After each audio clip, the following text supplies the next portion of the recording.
This is the city of Athens in the Mediterranean country of Greece. The Athens metropolitan area is home to more than 3 million people. Among this population live thousands of immigrants from all over the world.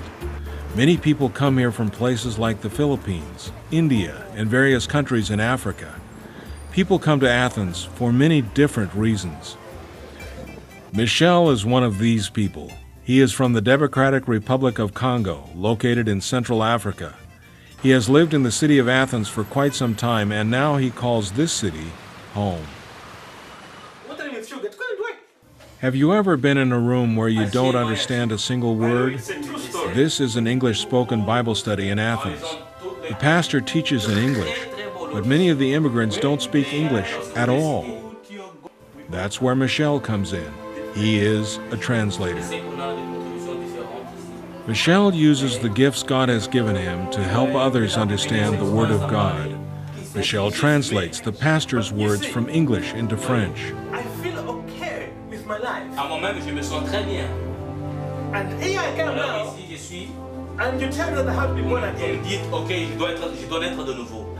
Since Michel came to know Jesus, he wanted to get involved in ministry, but didn't know how God could ever use him.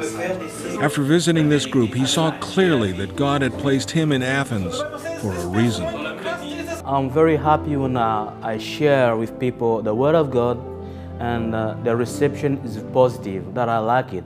Even if the reception is a little bit hard, I try keeping on and teaching, keeping on speaking, keeping on just convincing people to accept, because I know what I'm telling them is true and is precious for his life.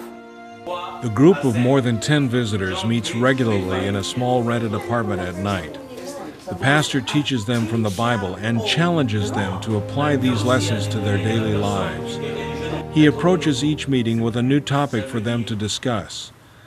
The group members are always interested in the topics and challenges the pastor brings to the table.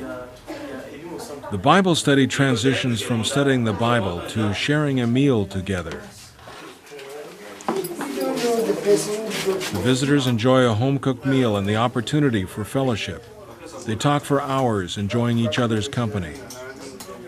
As you can see, the apartment is so small they have to limit the number of people who attend the meetings.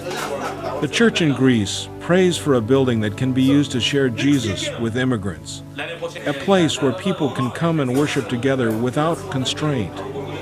Please pray for this group of eager followers that they may find a place to study without limits.